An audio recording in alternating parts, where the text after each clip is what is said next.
an Unspoiled Network podcast. This is Spoil Me, covering Immortal Great Souls, Book 1, Bastion, chapters 48 through 51. In these chapters, Scorio manages to get the attention of a house and get sponsorship. And even more important to me, he finally pursues the lead of Jova Spike, which doesn't go super well.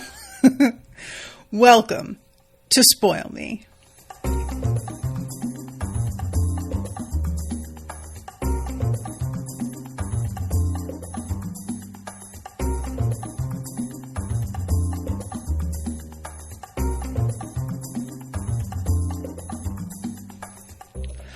Welcome to the show, everyone. I am Natasha. Thank you very much, Dan, for commissioning this episode.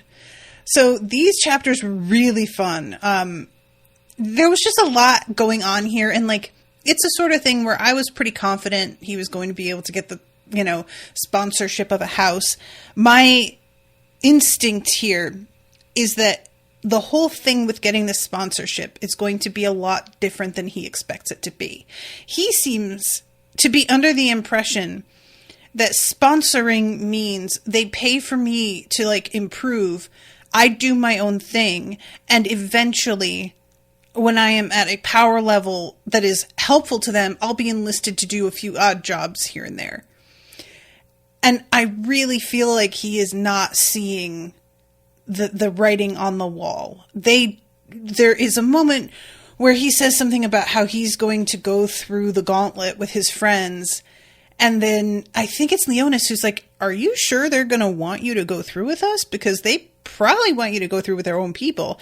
And it clearly didn't even occur to Scorio this would be an issue. And he just sort of breezes past that like it's not going to be a concern at all. And, it's the sort of thing where you're not in a position to call shots like that. They have you hostage, really. Your heart is broken. It's literally cracking and worn away. If you think that you have a leg to stand on in this, the only thing you've got going for you is your power and determination, and that is not an inexhaustible resource when your heart is in the state that it's in.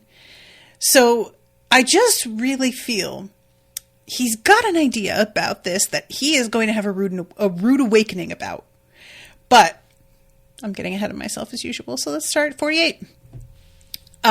So this whole thing is the actual start of the chapter is not immediately into the competition, of course.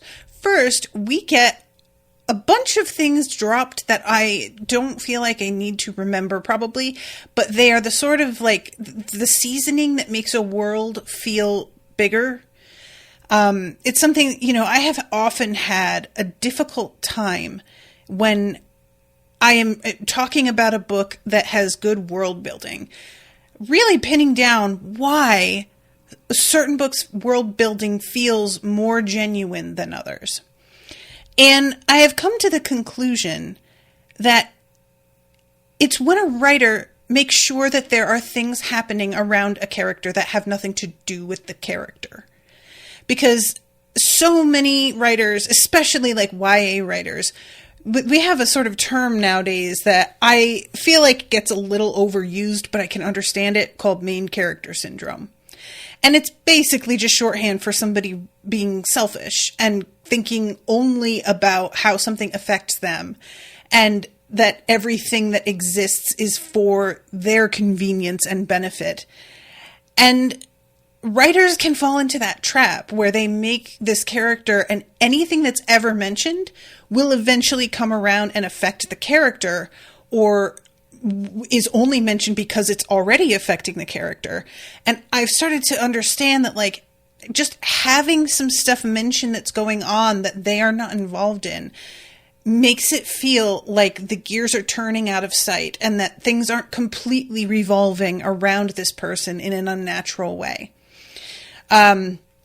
So I'm going to read some of this because this, like, for me, I was just like, my God, I wonder, does he just sit down and like come up with like descriptors and colors and just throw them together in a bag? Because there's no, and I'm not saying this as like a denigration of his writing, but he just puts so many things out there. So Scorio says, I just thought it was a war out there, armies of great souls throwing themselves endlessly at the enemy. There aren't enough of us, his friend replied in amusement. If we declared war on all of hell, I don't think it would notice. No, the goal is to reach the pit, and there are many ways to get there. And he's talking about how, like, hell doesn't even seem that dangerous. Like it's dangerous, but it's not the way he thought that it was. It's also like a world that runs on order. And she's like, yeah, but it doesn't have to be aggressive to kill you. The curse, said Scorio. The curse. It alone will destroy great souls who venture too far. Or elder powers, like the living mountain, said Scorio.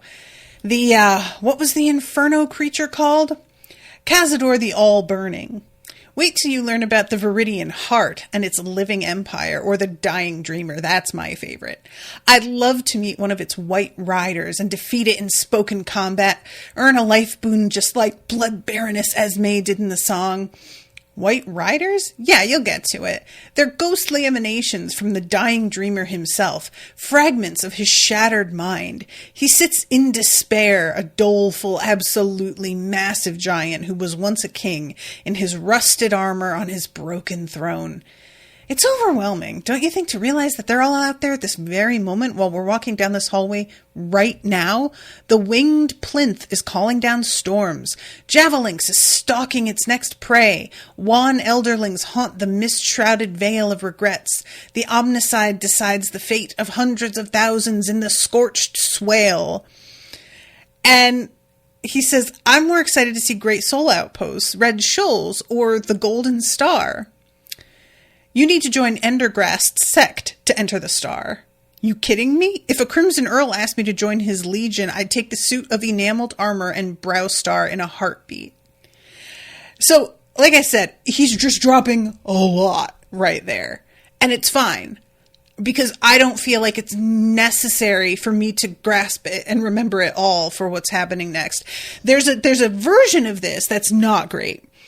And for me, it's when you open a book and it has 15 things like this right in the first, like, several paragraphs. And all of those things are instrumental to understanding the rest of the plot. And you have to, like, remember them. And you have to... He handed her his Mursow and told her to go and grab some Kurtzot with it. You know, just using fucking words that are in-world with no context. And I have to wait to find out what either of those things are. That is really tiresome when you do it too much. And I feel like he has been good about, like, telling us there's other stuff happening, but also making it clear, like, we have immediate concerns. All of that stuff, I'm letting you know it exists. Maybe we'll get to it in the story. Maybe it won't matter. Maybe it won't have anything to do with anything. So at this point, Leonci just, like, confesses how I kind of wish, like, I had some time in amongst all of the fighting hell to just wander around and explore things. Like, of course I want to help, but I don't know. I just, like, there's a lot out there. And she seems to feel really guilty about even thinking this. And Scorio is like, well, maybe when we actually go out and do this, you'll get to, like, wander around and see some of this stuff. And she's like, yeah, maybe. And she seems sort of, like, comforted by that idea. Dan says, I like that definition. Other things happening makes the world feel alive. I like how he uses it for character development, too. The excitement of the characters talking about this tells you something about them. Yeah, that's true. That's a good point. Yeah, I don't feel like Leonci...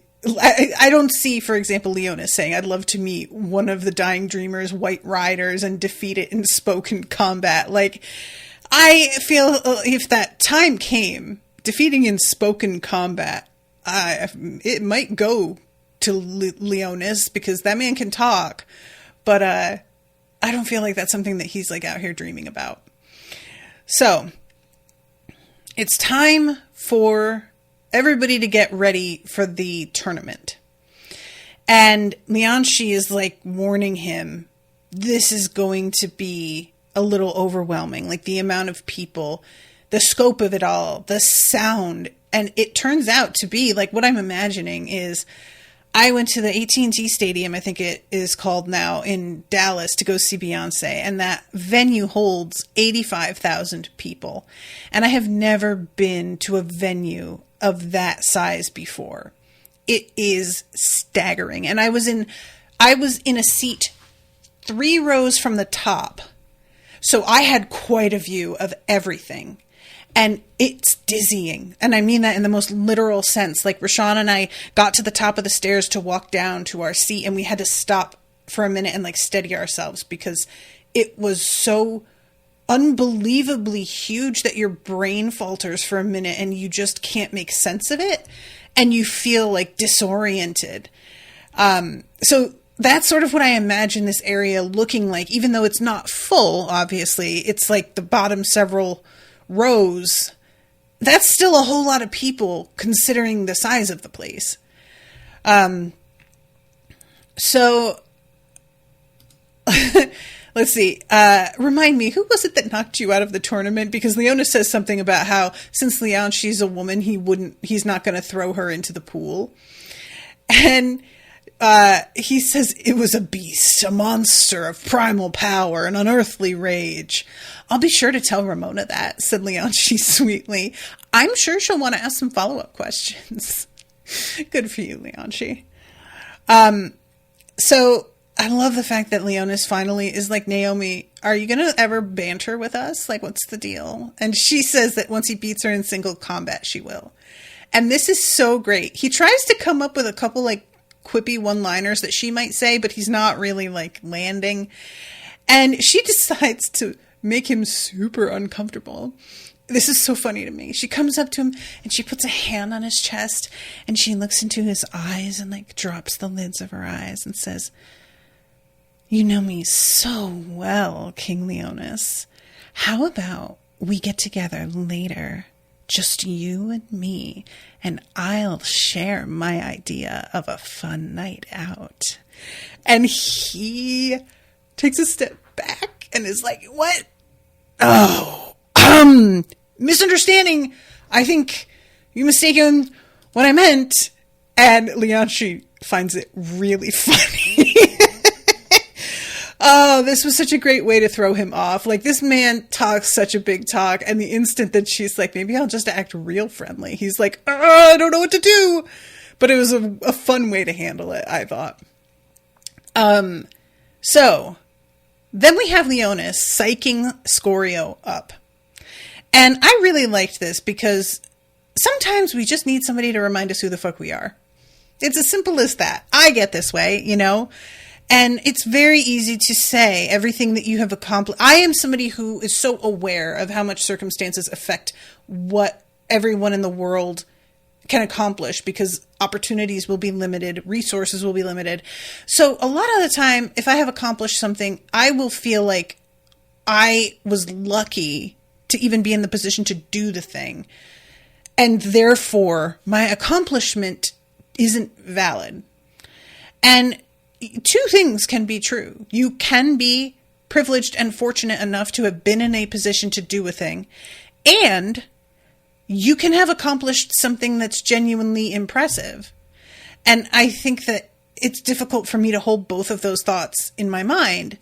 And Scorio is out here just trying to act like all of what he has ever done is luck. And Leonis is like, look, dude, it'd be one thing if you had done a couple surprising and impressive things, but you've done like 6 of them in 4 months. Like, this is not an accident. This isn't luck. This is you being exceptional consistently, which later on is what the recruiter says, that like him trying to act like it's luck. She says something like that modesty fails to convince when your accomplishments are considered cumulatively.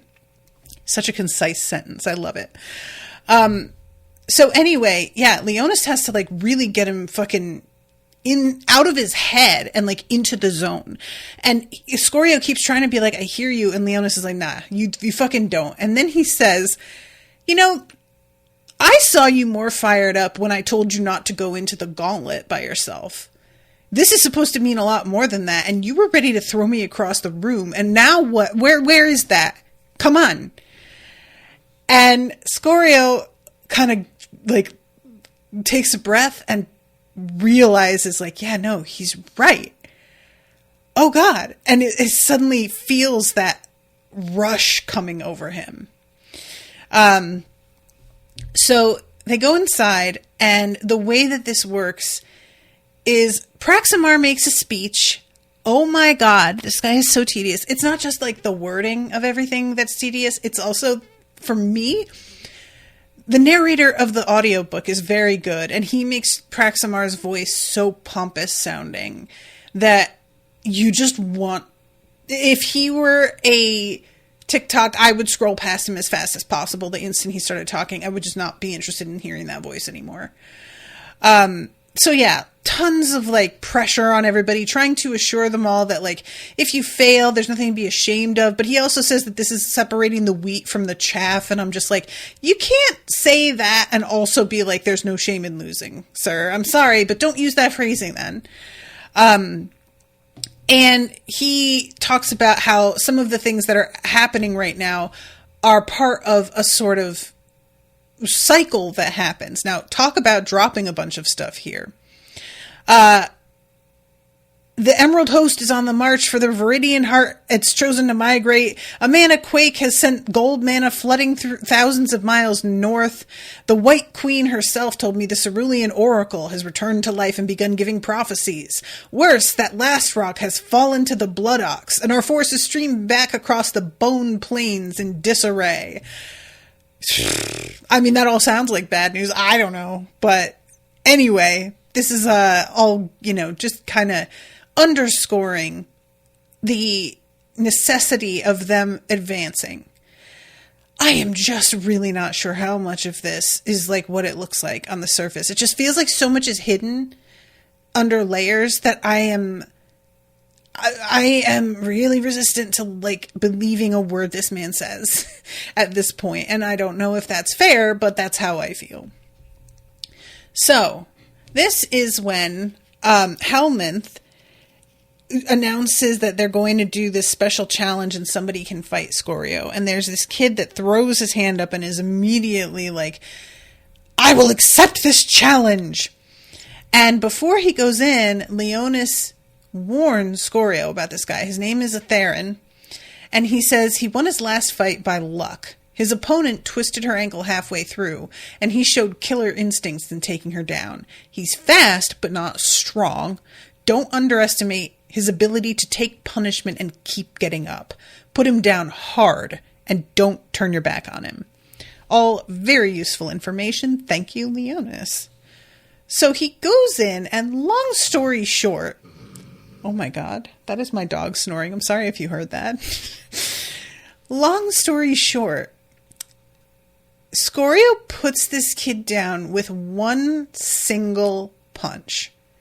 And it is devastating, embarrassing. Like, I don't even know. That kid must have been so crushed. But, like, nobody made you do this, dude. I mean, I just feel like maybe Scorio has made himself an enemy in this one. And he, like, stands still and lets Atherin come at him and gets himself, like, fully powered up. And he, like, jumps into the air, and Atherin realizes as he's coming at Scorio and the way Scorio jumped, he has fucked up. Like, you can see in his eyes, oh, I made a huge mistake. Scorio slammed his fist right through his guard and smashed his knuckles square across the jaw. He felt bone break, felt the other man's cheek jelly. Atherin's head snapped down and aside, the force ripping through his body and causing it to lift off the ground and turn as if the violence was delayed and had to run down his length. The Cinder's head turned and dropped as his body rose and spun. And then Scorio landed in a crouch just a second before Etherin fell heavily to the ground. I just want to really reiterate that Scorio has landed before this kid has, because he has been thrown from the punch, which is somehow so dramatic. You know, oh God, this is just brutal. And Scorio's like, well, I've been told he gets back up from shit, so let me be ready in case this kid decides that he's going to surge to his feet and do something surprising again.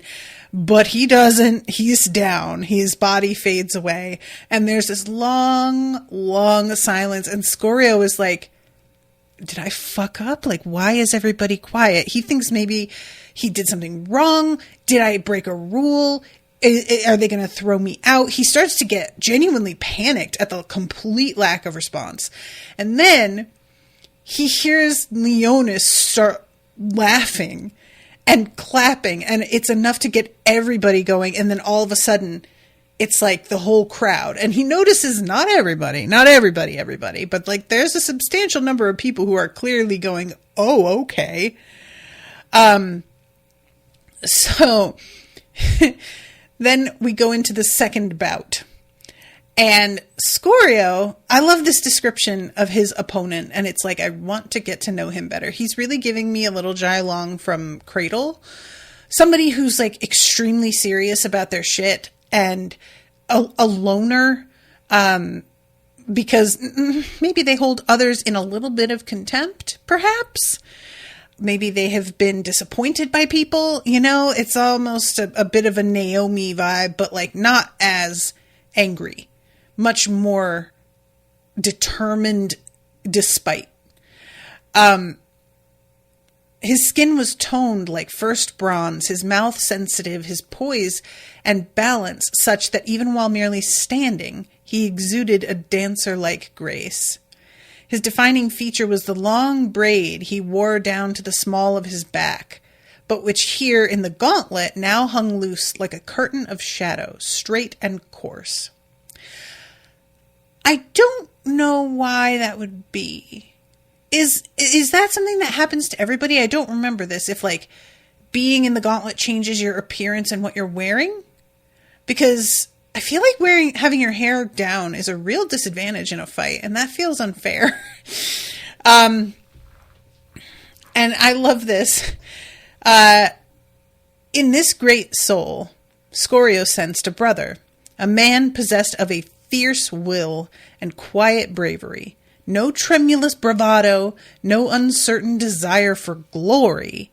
The other man's gaze was steady and reserved, unafraid, and almost regretful, as if he foresaw the damage he was about to inflict upon Scorio, the pain, and wished it could be otherwise. Well, damn, said Scorio, a real fight then. So,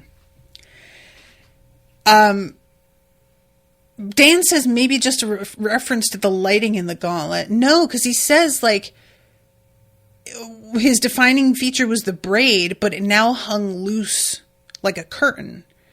So it's definitely the actual, like his hair is actually down.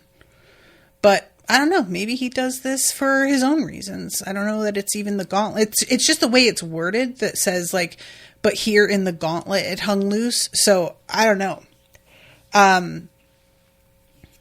Okay. This fight, I'm not going to go beat by beat, but suffice to say, I agree. Dan is saying, I think it's just weird that he doesn't have his braid. Agree, yes. Scorio he almost wins this, just straight up. And if his heart weren't damaged the way that it is, he would have. I feel like that's really important information, because some folks might see it as a little bit of a cheat that he burned his heart to get the win. But I think if his heart is already damaged due to what he was forced to do outside of the school, then he did what he needed to do, and that's only fair. That's evening the playing field, in my opinion. And if he were in the state that this guy is in, he would have definitely won handily. But he's got this dude on the retreat, and it's like, he fucking is shocking his opponent, who did not expect to be like taken down like this. But then his heart dies out, and he hits him with a punch that should have caved his whole head in, and it just breaks his lip open. And all of a sudden his opponent is like, fucking okay, sorry bruh, but that sucks for you, and realizes he doesn't have any power left and begins to come at him. And then Scorio reaches for Cole. Now, this is sort of a weird thing, because he doesn't seem to realize what he's doing here. I thought, when he reached for Cole, that he was reaching for a type of mana in the room that this man wasn't making use of, and therefore it was more plentiful, and it was seen as sort of beneath the average Cinder, and they weren't touching it for that reason, and he was accessing something else. But it turns out this is him beginning to burn his heart, and he doesn't realize that that is what's happening. He reached for the Cole, for that dross, that despicable mana that all others despised. Come to me, my old friend, he thought, and sank his fingers into that heavy, sluggish mass. So familiar, so right. It was stubborn, foul, and barely moved, but he knew it like he knew the walls of his room in his ruined home.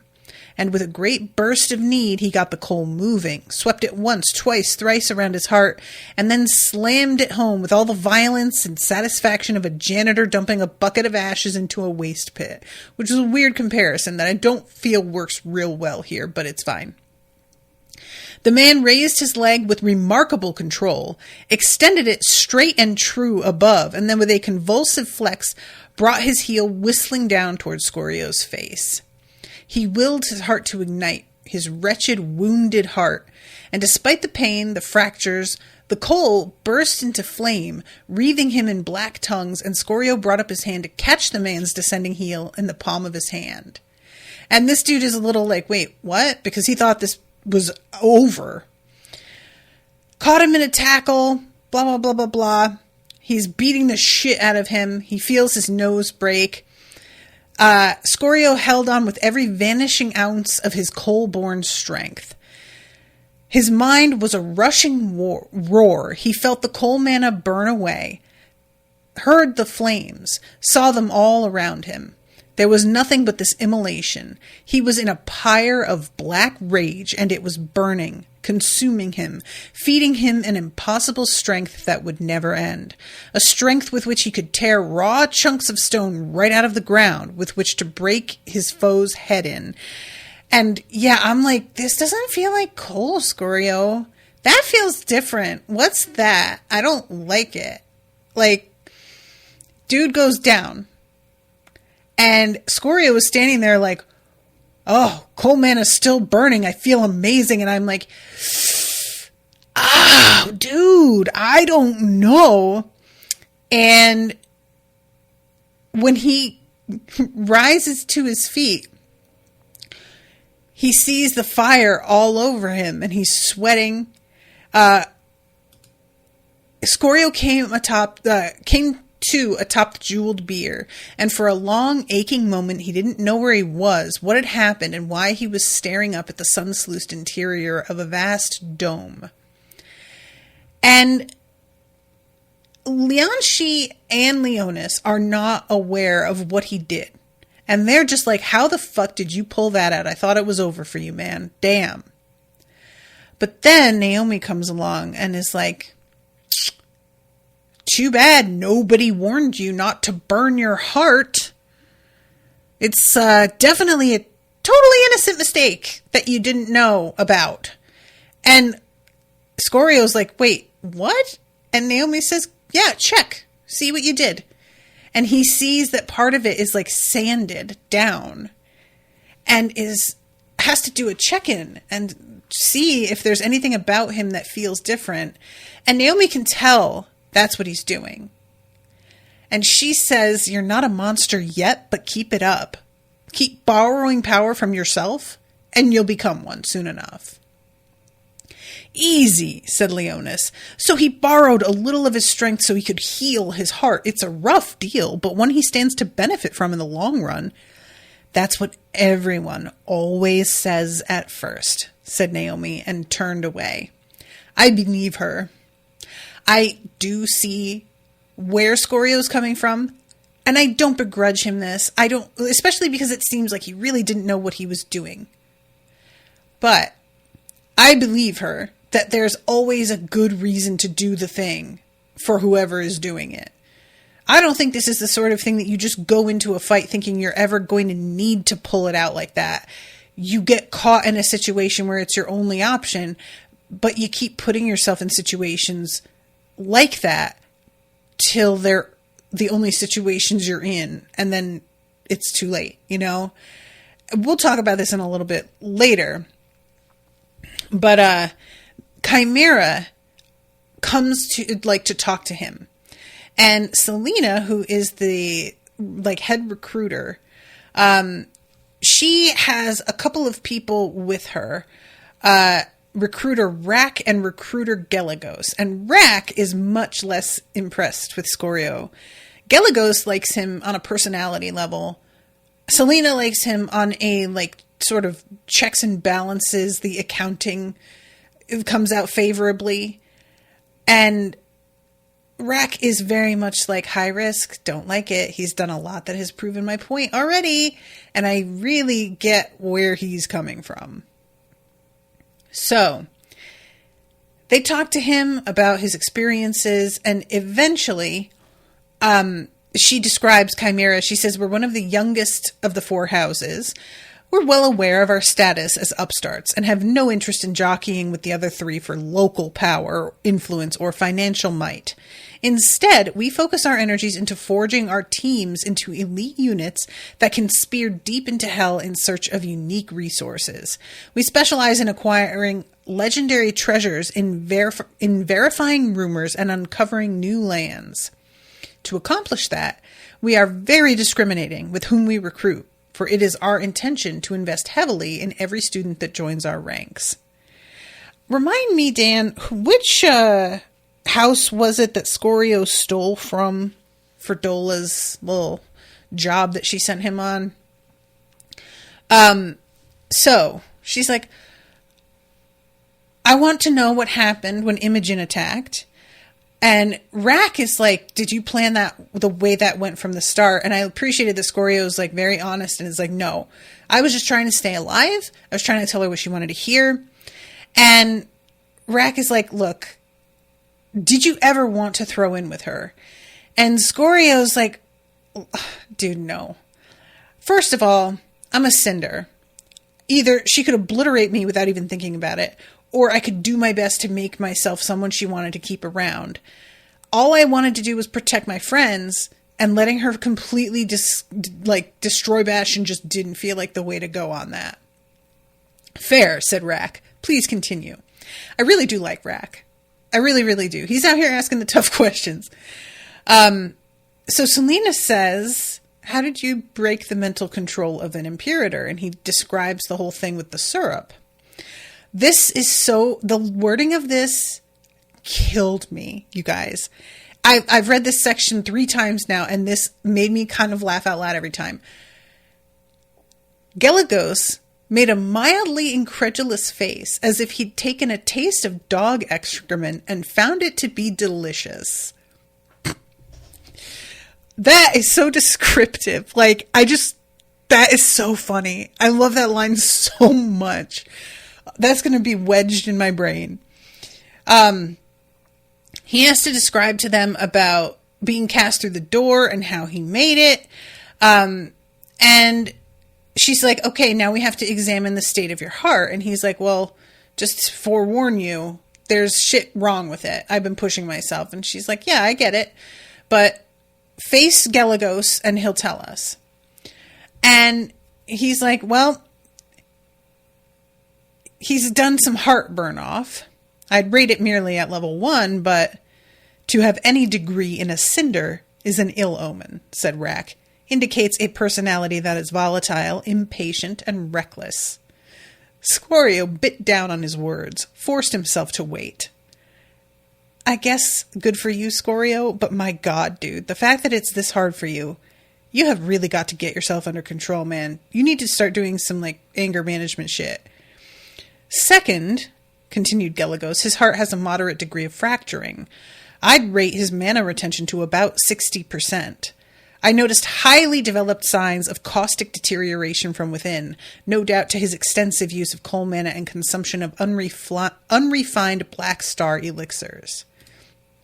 However, this is offset by a remarkable depth. I doubt he's anywhere close to his first trial, but I'd already wager his capacity is at 15 or 20. While this has no doubt been enhanced by his unrestrained consumption of potent mana, it also indicates a naturally potent heart. And Rack is like, should we check with the crystal gauge? So we see that a little bit later. 15 or 20, said Scorio uncertainly. Is that good? Context is everything. For an Emberling, average to poor. For a Cinder, above average, if they were on the verge of their first trial. You, however, are far from it, which is quite exciting. So, Gelagos has this thing. He's like, the crystal acts as a conduit. So a great soul pours mana into it and then into another great soul.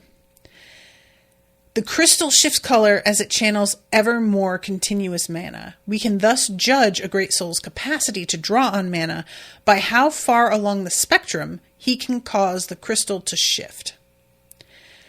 And he explicitly says, don't overdo it.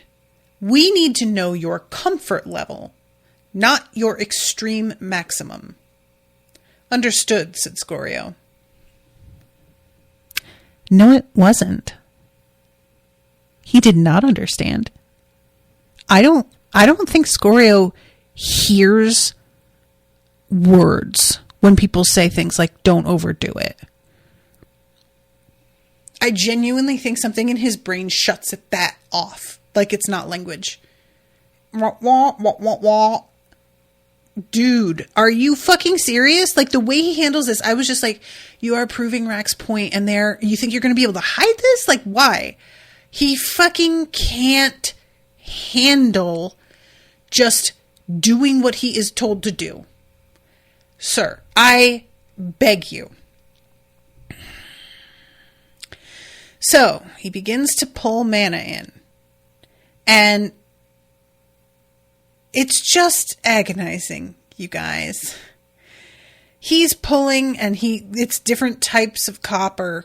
There's coal. Eventually it goes to iron. And let's see. A sweat prickled his brow. His breath became shallow and rapid. His heart pounded as if in alarm, as if seeking to warn him that he was entering dangerous territory. As if seeking to warn him. But God forbid he listen to that heart. He could do this. He could take more. He could always take more. If it was a question of capacity, and capacity was determined by tolerance, then he could consume all of hell. He would not break. You don't get to decide that, though. That's the thing he doesn't seem to understand. He really believes if you just decide you're not going to lose, that you can just will your circumstances to be different than they are. You don't get to I can't just be like, I'm going to run a marathon and I won't break. Yes, I will. Because I am not built to do that.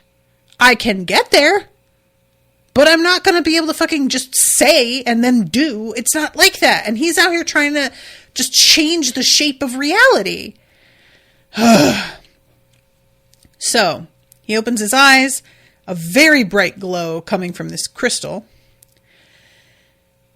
High iron verging on bronze. Rank 35, said Gelagos. Quite impressive for a Cinder. But look at him, said Rack, tone hard. He looks fit to keel over, which dovetails perfectly with what I said about his being reckless. I'm fine, said Scorio, voice coming from miles away. Permission to ignite my heart? Go ahead, said Selena, bemused. He flexed his will, and his heart whooped into flame so powerfully that Scorio jerked back in his chair. He exhaled in relief and smiled at them all. That's better. I can't. Gelagos says that much mana will go to your head, and Scorio says, don't worry, I have it under control. And I'm just like, I just don't believe you when you use those words. For me, you saying that is womp, womp, womp for me. Sorry, Scorio. So Selena is like, we would need to get treasures to heal the fractures, dictate the resources we allocated to that alone. And 1,000 step wouldn't go amiss. Peaceful wheel, given his second problem. Yes, I was getting to that. We'd start you with sublime purification and apotheosis pills to heal and elevate your heart. And yes, 1,000 step to prevent brittleness. But your ambition cannot be healed with pills and elixirs alone. Peaceful Wheel would help ground and settle you, along with private meditation classes here at our center. But we're going to have to work with you to elucidate this strong, reckless, interjected Rack, desire to gain power at any cost. So again, Scorio says, I understand. And she says, no, I don't think you do. I've conducted hundreds of interviews, just like this one. Sat across from ambitious, hungry young great souls who want nothing more than to hit the next level of power, who, if given the chance, would consume an apotheosis pill a day and drink elixirs of pure diamond right up till their heart shattered, imploded, burned off, or they lost their minds and went mad, which has happened. Our current practices are guided by previous centuries' excesses. There were times in our history when we thought we had no choice but to feed young great souls treasures beyond their ability. And while that allowed Bastion and our kind to survive those crises, they came at a terrible cost. Entire cohorts ruined, driven mad, and turned into burned out husks of themselves. Those excesses inform our approach today, which means what we give you is calibrated to maximize your long-term success. We are not interested in a moment's fireworks. If we sign you up with House Chimera, we will do everything we can to ensure you have the very best long-term career that we can provide. We want you to reach Imperator one day, not Dreadblaze tomorrow. With that long-term view in mind, do you see why your temperament is a problem? Sure, but I've one objection, said Scorio. No, he doesn't. He's got lots of them. He's got way more than just one. So many. Everything I've done up to this point has been to survive. I wasn't given a chance at a normal career. I was thrown down the final door, had to scrape by in the ruins till I was able to impress Imperator's soul and return to the Academy. If I had behaved this way from the start while always a member of the Academy, I'd agree I have a temperament problem. But I don't. He does. I have an overwhelming need to survive. And with your patronage and continued education at the Academy, that'll no longer be a problem. Well put, said Rack. But we just witnessed you burn your heart for power. So as to attract your attention and earn healing, said Scorio smoothly. Instructor Hera told me that without house sponsorship it would take me a couple of years to naturally regenerate the damage my heart has incurred. I don't want to wait that long. And with your patronage, I won't have to. Yeah, but see, Scorio, you see what they're saying? They would do whatever they could, according to her, in order to gain more power. And you are here saying, I did what I could because I didn't want to wait to heal naturally. So you are impatient, like she just described, but you're acting like it's not that. And it is, though. You could wait. You could let this happen naturally. You don't want to do that. That's your choice. You're acting like you don't have one. You're acting like it's just he is lying to himself about the choices that he's facing. And while he is absolutely correct about the disadvantages that he has been subject to and that this is unfair, he is ignoring that there are other options. He's saying, I have an overwhelming need to survive. Sir, you could have survived in the ruins without taking those elixirs. You absolutely could have. You did that because you wanted more power, not because of survival. I don't want to hear it. You're full of it. You are doing what you can to get advanced and just admit to yourself that's what's happening. But he can't. He doesn't want to hear this. And it's like, it's so frustrating because I wanted somebody to make this argument toward him. Selena ultimately says, I think you're worth the risk. I'm going to make private meditation sessions mandatory, however, both to help you control your ambition as well as a means to keep an eye on your progress, which I think is the very least of what he needs, but that's fine. We'll have your treasures delivered to the mess hall and we'll provide you with an official Chimera badge so you may both claim them and demonstrate your allegiance. You're to wear it when outside your rooms unless otherwise instructed, and your every action will henceforth both reflect on your character and our decision to sponsor you. And she says official sponsorship comes with other perks, access to these rooms and the resources contained here, coaching on your final gauntlet run, the opportunity to form your gauntlet team with other Chimera students, all of whom are amongst the most elite in your cohort, and tours of the Chimera Tower and other official buildings, which involves meeting the senior management and leadership of the house. Scorio nodded rapidly to show he was listening, but felt overwhelmed, unable to get past the fact that it had happened. He'd been brought in, he was going to be healed. And again, like I said, later on it's brought up like maybe they aren't going to want you to do things your way, and he clearly is not hearing it. Your long-term success in the house depends as much on your connections to senior team members as it does to your own talent. So we'll coach you on how to behave on these tours, whom to look out for, and what questions to ask so that you make the best possible impression. Remember, your stint at the academy will only last at most for 2 years. After that, you'll be a Chimera man, and your fortunes will depend on how well you navigate these halls of power. We'll let you know when the house contract is ready for you to sign, along with other sundry forms like our Code of Honor and the Spirit of Chimera. You'll receive your badge when you sign them, and at that point we'll figure out your schedule. In the meantime, said Rack stiffly, you can have your copy of House Chimera, A History.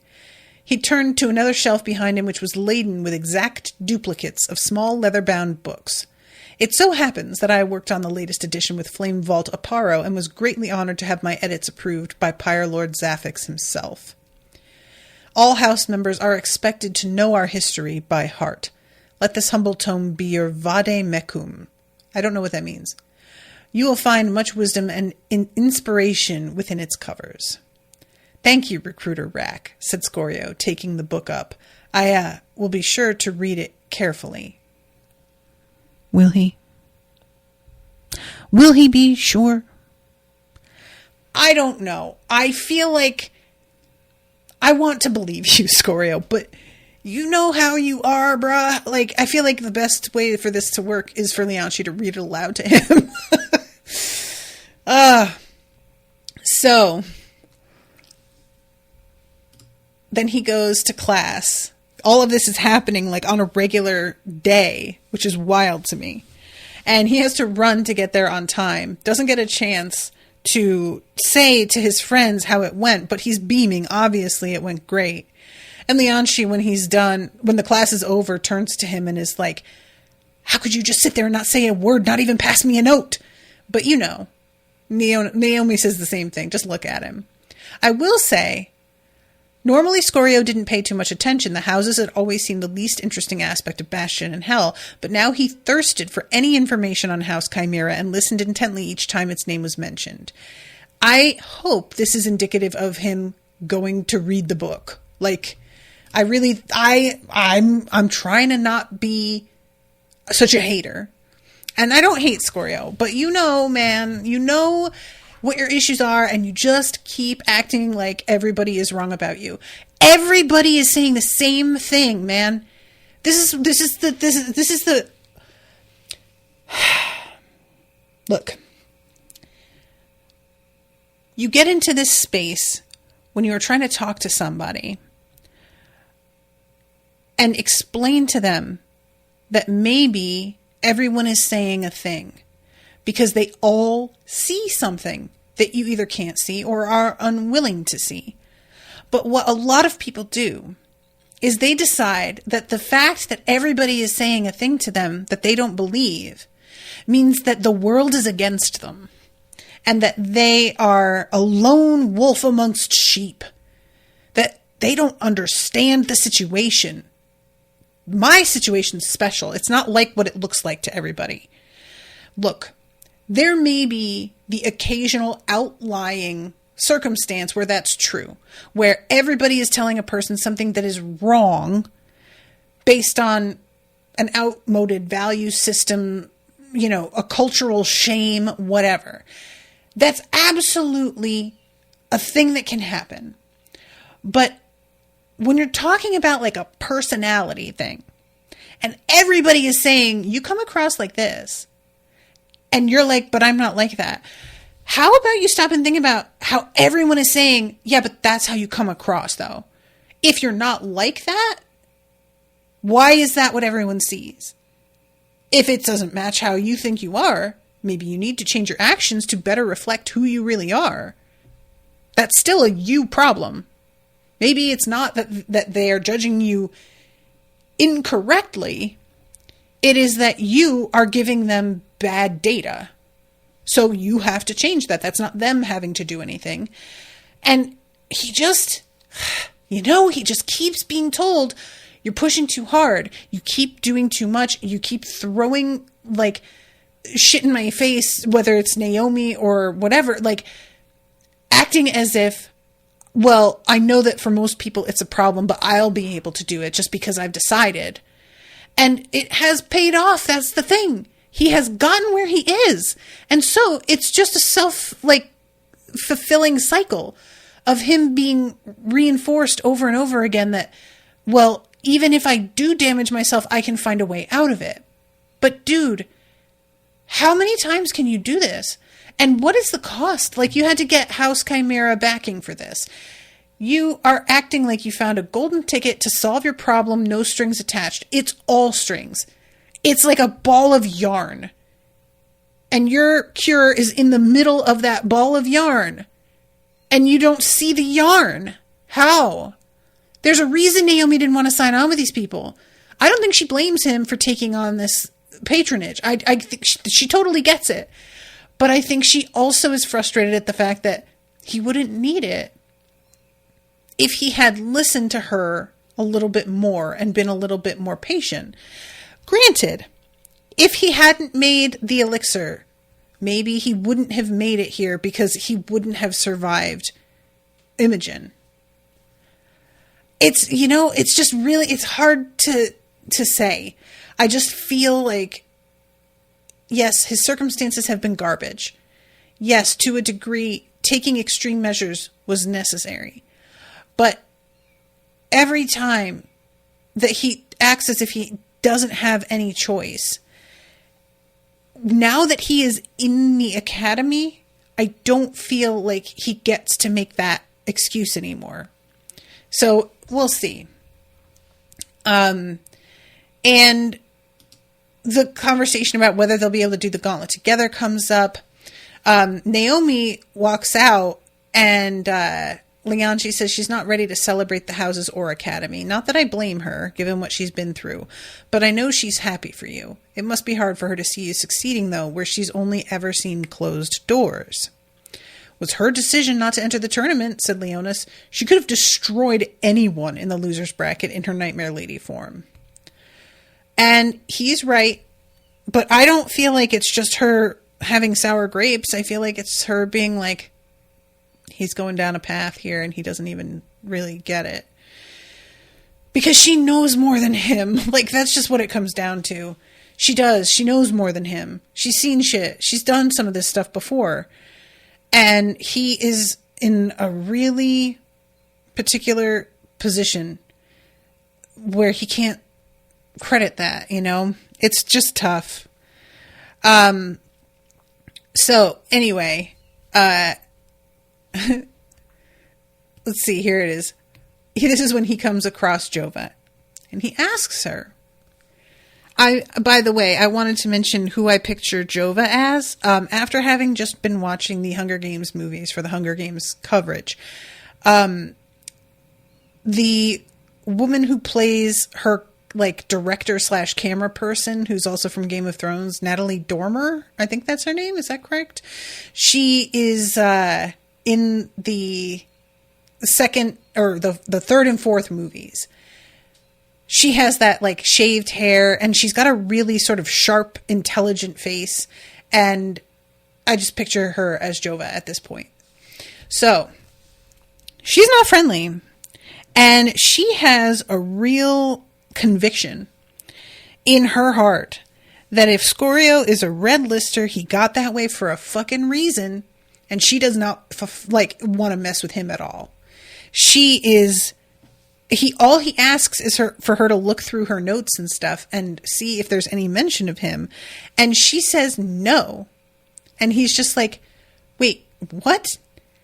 I wouldn't have included any message of yours for the same reason I won't help you now. Because you are a red lister. No house sponsorship or imperator recommendation will change that fact. And I really wanted him to say, why would I have written your name if you wouldn't have written anything down about me? Your name was carved an inch deep in marble. That's the only message I left myself. Why would I do that? And I don't think she would even care. I don't feel like this is going to sway her, but I do want to hear her answer. Did she think that it was just him like fucking with himself, fucking with her? Like, what would your explanation be, Jova, about this? You haven't proven yourself because you can't. No good deed will erase the fact that you're a danger to Bastion and our kind. You're a red lister, which means you have proven in every incarnation that you imperil those around you, bring danger to our most sacred institutions, and care nothing but for your own goals. Maybe the others don't care about that, but I do. So no, and don't ask me again. I won't be this patient if you do. And she starts to walk away, and Scorio is real mad. And then he just decides to fucking hit her where it hurts and says, oh, I see. You're scared that I am good and I'm coming for you.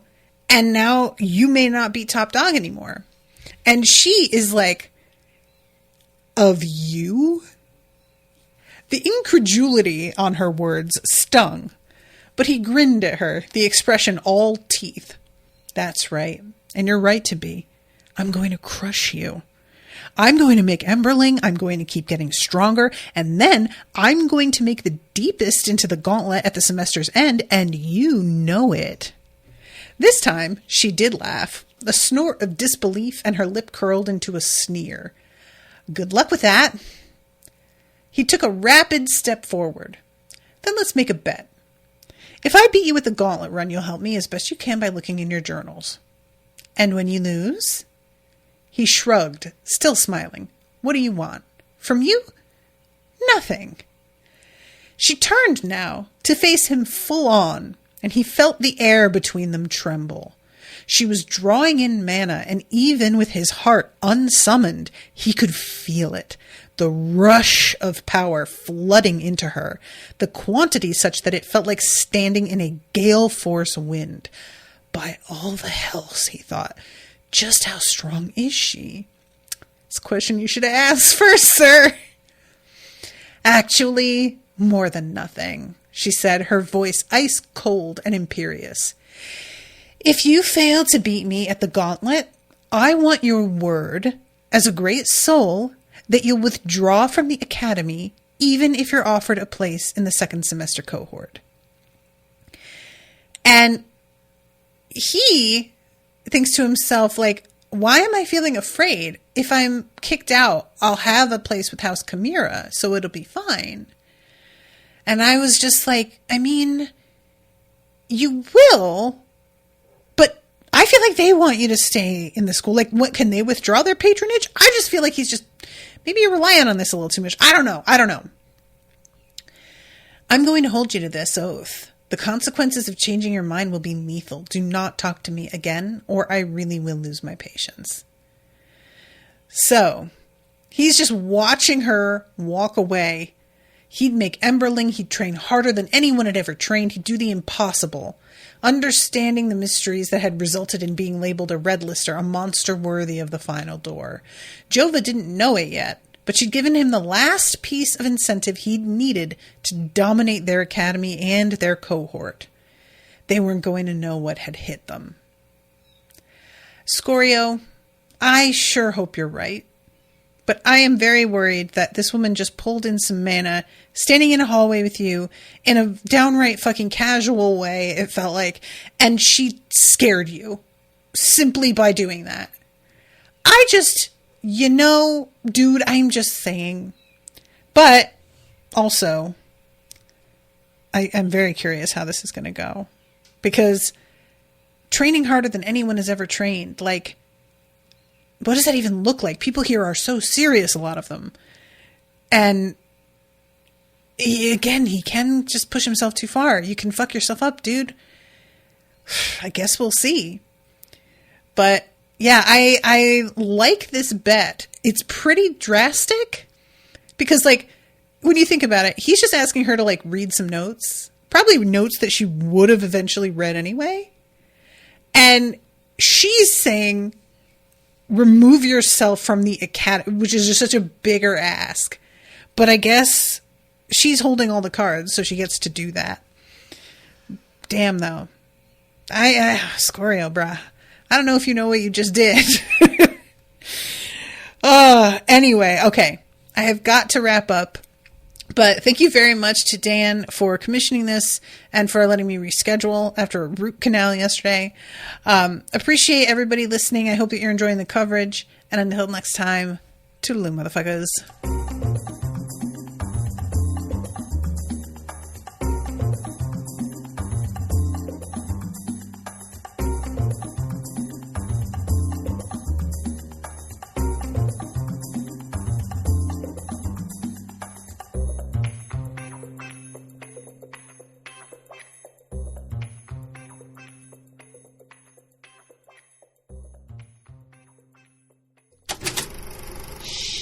That was an Unspoiled Network podcast.